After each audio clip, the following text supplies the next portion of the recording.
గద్దరన్నతో పాటుగా 2 దశాబ్దాలుగా ఉన్నటువంటి గడ్డం శ్రీనివాస్ కూడా మనతో పాటుగా ఉన్నారు. చివరి రోజుల్లో కూడా గద్దరన్నతో పాటుగా ఉన్నటువంటి వ్యక్తి. గద్దరన్న ఎలా ఉండేది మీతో పాటుగా? అందరికీ జై భీమ్లు. నిజంగా అంటే గద్దరు గారు అంటే ఒక లెజెండ్. ఆయన మానవ జాతిలో పుట్టడం అనేది ఇట్లాంటి వ్యక్తులు చాలా రేర్గా భూమి మీద పుడుతూ ఉంటారు. గద్దరన్న అంటే ఆ స్థాయి వ్యక్తి అంత లెజెండరీ కూడా విద్యార్థులతో కానీ, చిన్నపిల్లలతో కానీ, మహిళల పట్ల కానీ, సామాజిక ఉద్యమకారుల పట్ల కానీ, ఎవరైతే సమాజం గురించి త్యాగం చేసేటువంటి వ్యక్తులు అది ఏ రంగంలో ఉన్నా సరే కానీ వాళ్ళని ఎక్కువగా ఇష్టపడుతున్నటువంటి వ్యక్తి అయినా. ఎందుకంటే మానవ పరిణామ క్రమంలో తర్వాత సామాజిక బాధ్యత అంటే ఆయన రాజకీయ రంగం కానీ, సామాజిక రంగం కానీ, ఆర్థిక రంగాల్లో కానీ కులాలకు, మతాలకు, ప్రాంతాలకు అతీతంగా కూడా ఏ పార్టీకి కూడా వ్యతిరేకం కాకుండా, ఏ సంఘానికి వ్యతిరేకం కాకుండా అన్ని సంఘాలు, అన్ని పార్టీలు, అన్ని సామాజిక వర్గాలు, అన్ని ప్రాంతాల మతాలకు అతీతంగా ఎలిగినటువంటి కొనసాగినటువంటి ఆ జీవనం గడిపినటువంటి ఒక లెజెండరీగా ఆయన జీవిత చరమాంకం వరకు కూడా సామాజిక మార్పుకై నిరంతరం పోరాడినటువంటి వ్యక్తి. అట్లాంటి వ్యక్తి ఈరోజు చనిపోయే సంవత్సరం అయిందంటే నమ్మలేనటువంటి పరిస్థితిలో ఉన్నాం మేమంతే.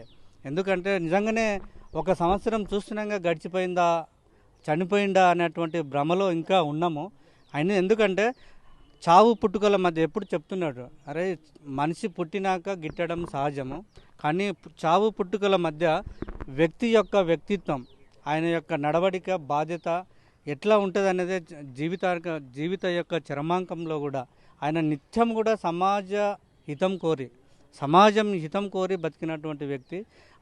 అన్ని కులాలకు, మానవ జాతికి ఒక దిశ నిర్ణయించినటువంటి గొప్ప మహోన్నతమైనటువంటి వ్యక్తి. ఎక్కడ సమస్య ఉంటే అక్కడ అంటే స్పాంటేనియస్గా ఒక సమస్య వచ్చిందంటే అక్కడ ఉన్నటువంటి కాలస్థల పరిస్థితులకు అనుకూలంగా ఒక నిర్ణయము తీసుకున్నటువంటి ఒక స్పార్క్ అంటే ఇమ్మీడియట్గా ఆయనకు వచ్చినటువంటి ఆలోచన విధాన సమస్యకు పరిష్కారము ఆయన ద్వారా.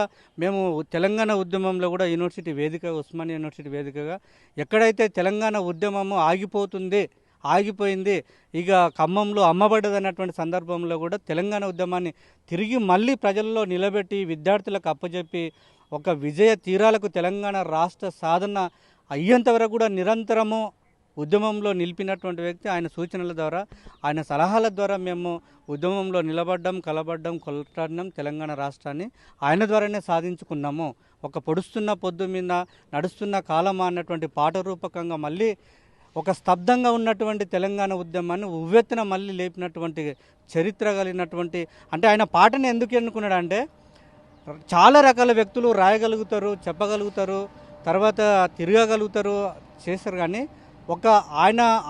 నేను అనుకున్నా అంటే నా అనుభవం ద్వారా ఆయనలాగా ఎవరూ రాయలేరు, ఆయనలాగా ఎవరు కూడా మాట్లాడలేరు, ఆయనలాగా ఎవరు కూడా ఆర్గనైజేషన్ చేయలేరు. కానీ అన్నిట్లకు మించి ఒక సాధారణ అన్నటువంటి ఒక మనిషిని కూడా అంటే అజ్ఞానంతో కూడిన సమాజాన్ని కూడా ఏమీ తెలియనటువంటి వ్యక్తులను కూడా కదిలించేటువంటి శక్తి ఓన్లీ పాటకే ఉంటుందని పాట రంగాన్ని ఎన్నుకొని ఈ జాతిని, ప్రజలను చైతన్యం చేసినటువంటి చరిత్ర కలిగినటువంటి చిరస్మరణీయ మహోన్నతమైనటువంటి వ్యక్తిగా అట్లాంటి వ్యక్తికి మేము ఈరోజు జోహార్లు తెలుపుతున్నాం. జోహార్ గద్దరన్న. అసలైన తొలి వెలుగు. ఫాలో వాట్సాప్ @తొలి వెలుగు అఫీషియల్.